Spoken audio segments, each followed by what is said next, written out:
This really makes it feel official when the Red Sox and Yankees play each other. Wind gusts right now in the eye wall of Florence. Huskies really look to right the ship in the front end of a home-and-home series. Fully involved car fire. It's right against the building. We're open for Halloween and we're also open for Christmas.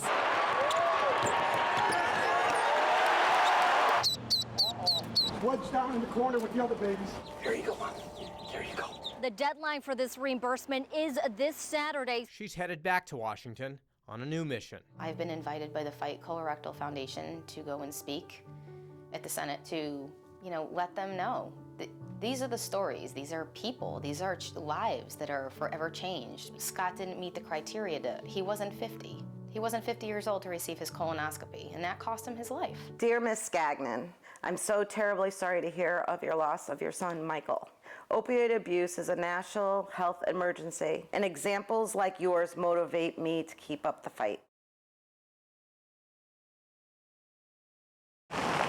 Off the main drag, on a back lot, there is a warehouse in West Hartford dedicated to destruction.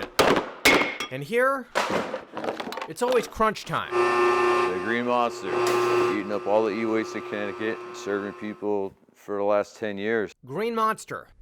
Don't think Red Sox. No, actually, I'm a Mets fan. I get that a lot, Jim. Their game is grittier. Joe Galiotsados began Green Monster e-cycling from his basement over a decade ago. There's now 40,000 square feet where disassembling and data scrubbing happen daily. It's a graveyard for the old computers. Yeah. And everything else. And everything else electronic. Green Monster is one of Connecticut's first electronics recycling facilities. And one more. Where you can drop off your electronics for free for residential people. We're in the state program. We also do, commercial pickups, commercial drop-offs here for free. Your trash is their treasure. It's an 8-track flashback in here. Sega, Simon, even a Commodore 64.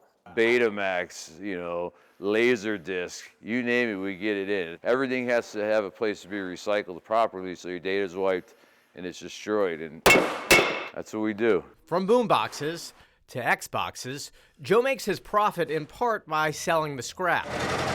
And with all this mess, their mission is to keep things cleaner. We don't want any of this in the landfill. We're in West Hartford, but everybody in the state can use our services for free.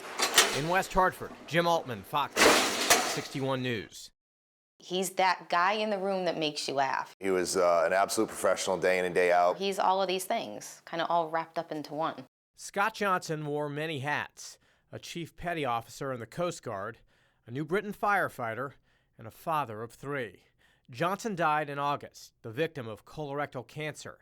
He was just 43 years old. He's a friend. He was a friend to everybody. Through the overwhelming tragedy, there has been triumph. Scott had a dying wish to once again be reunited with his father, Roy, a fellow veteran and Purple Heart recipient. That became his wife Caroline's mission. During the most brutal moments, towards the end, when he knew he was really, really sorry. See, here we go. When he knew he was really, really sick at the end, he asked me, he said, do what you can. I know it's going to be hard. I know it's Arlington, but see how close you can get to me, to my dad. And I said, okay.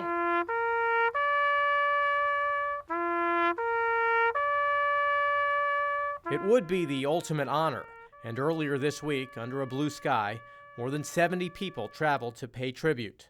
Scott Johnson was laid to rest at Arlington National Cemetery. He's in section 4084 at marker 59 with his father. They are with each other. Overwhelming, but so deserved. So deserved. Aboard Engine 2, Shane Burns worked the streets of New Britain with Johnson for a decade. We're just probably most proud that he's able to have his big wish of being buried with his father at Arlington, which is great, not only on a family level, but him as a service member himself. And Caroline, she's headed back to Washington on a new mission. I've been invited by the Fight Colorectal Foundation to go and speak at the Senate to, let them know that these are the stories, these are people, these are lives that are forever changed. Scott didn't meet the criteria he wasn't 50. He wasn't 50 years old to receive his colonoscopy, and that cost him his life. I'm not okay with that. And nobody should be okay with that. In New Britain, Jim Altman, Fox 61 News. We're called out for a police assist for a number of baby ducklings that were stuck in a storm drain. The grates were kind of rotted on, so it took a little while to get them off.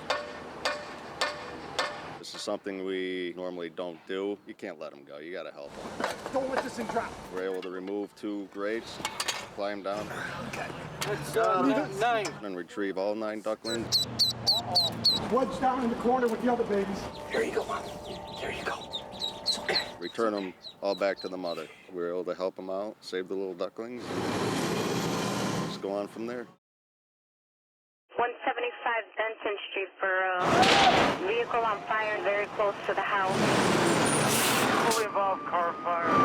It's right against the building. Jack, arrival. You need at least a couple more cars for ground control. Water's in front of the fire. We're checking the building for extension.